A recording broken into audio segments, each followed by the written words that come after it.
ఇక కరీంనగర్ జిల్లాలో యువజన సంఘాల నాయకులు ఆందోళనకు దిగారు. గుండ్లపల్లి నుండి పొత్తూరు వరకు డబుల్ రోడ్డు విస్తరణ పనులను వెంటనే ప్రారంభించాలని డిమాండ్ చేస్తూ ధర్నా చేపట్టారు.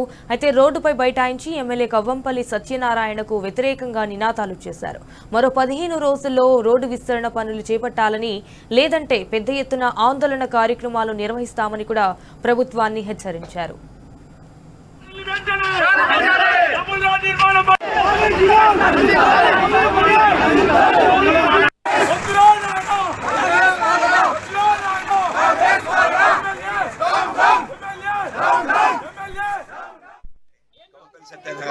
ఒక్కడే కోరుతా ఉన్నాం.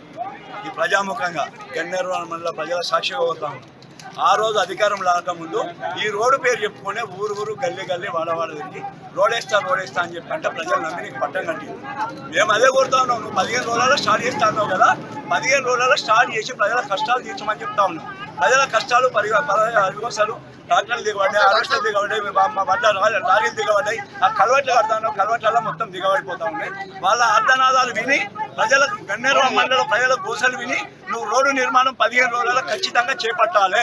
చేపట్టకపోతే ఒక ఎమ్మెల్యేగా నీకు చేత కాకపోతే, నువ్వు నిధులు చేయని చేత కాకపోతే ప్రభుత్వం నుండి, నీ ప్రభుత్వం, నీ కాంగ్రెస్ ప్రభుత్వం నుండి, నీ ఆర్థిక మంత్రి నుంచి, రవాణా మంత్రి ఇక్కడ ఉన్నాడు, వాళ్ళతో నిధులు చేయని చేత కాకపోతే నువ్వు వెంటనే రాజీనామా చేయాలి.